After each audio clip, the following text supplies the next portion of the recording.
Been a big last several months for Nissan. We got the Proto Z, the new Frontier, and now an updated Pathfinder. Yeah, so look forward to what we're going to talk about in this video about the Pathfinder right now.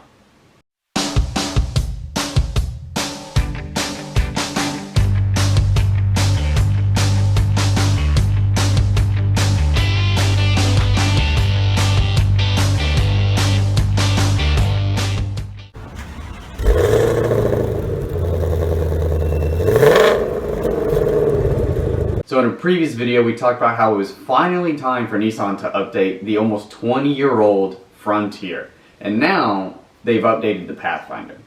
Yeah, you know, this is another instance where we talked about in the Frontier video, but now in the Pathfinder, where we're pretty stoked about where they're going because, you know, as we referenced before, they're doing a lot with their new models between the Rogue, Z Proto, you name it. They're all starting to get the update. I know the first one that really got the update in the Nissan line of recent years was the Altima and the Sentra. I think those were the ones that kind of started the, you know, I think Nissan was testing the waters, got their one foot in there, and people were really buying into it like they always have been. Nissan's really good at selling sedans, and I think now is really stepping up their game with the Pathfinder, because that's been a bigger vehicle that they have sold pretty well. I think this is a good moment for them to redesign it in a time where, you know, bigger SUVs, three-row SUVs are really selling out. Like, it's hard to find, you know, we're looking at Genesis GV80s, and that's a luxury model, but that one's hard to find. Even the Hyundai Palisade, when it first hit dealerships, was impossible to find. Kia Telluride was impossible to find.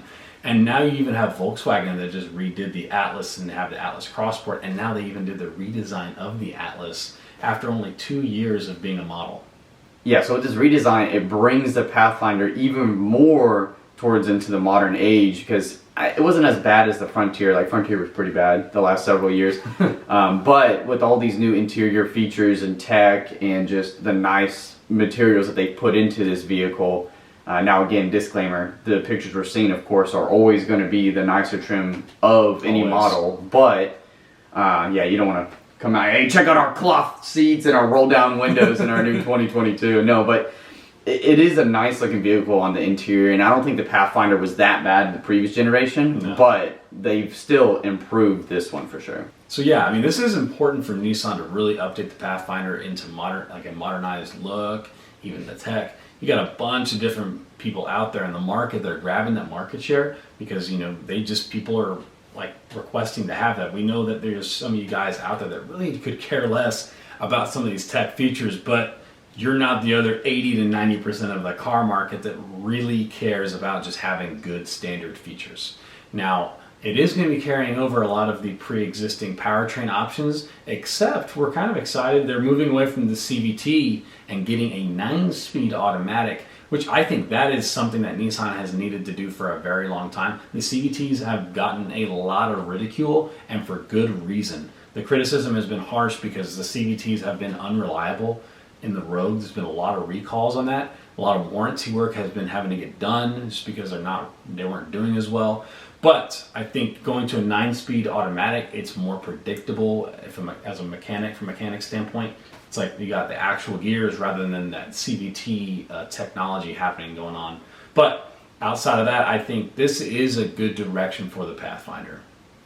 Yeah, and then outside of that, it's pretty much a similar drivetrain like Josh already mentioned, so nothing too wild.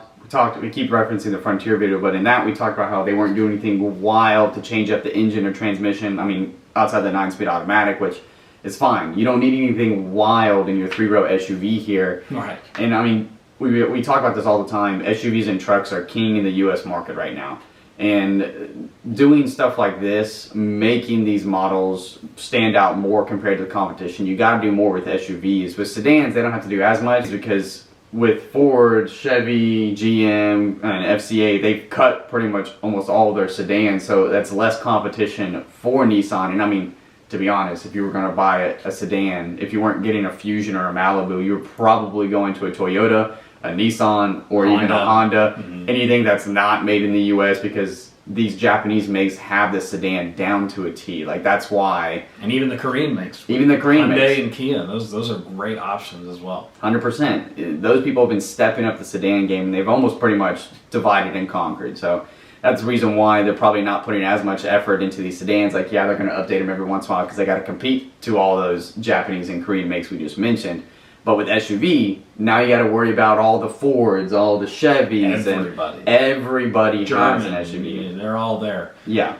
So yeah, I mean, this is, like we talked about, to summarize, got same powertrains, updated transmission, updated looks, interior quality, and the price I think will be hovering mid-30s on the lower base trims, and then pushing up in closer to 50 when you get the really, really nice trims. That's what we've expected over the years, and that's what we're going to be getting again. And so I think that's the right area where Nissan should be. But if that's someone like you that really wants a bigger SUV but doesn't want to be going over the top, you're not an Armada person, you want something a little less crazy, less tank-ish, yeah, then this video is for you, and we appreciate you guys. Leave your comments down below. If you haven't already, hit that subscribe button on the bottom, hit the bell to be updated whenever we do send out new content, and make sure you hit the like. You got to help us with those algorithms out there, all right?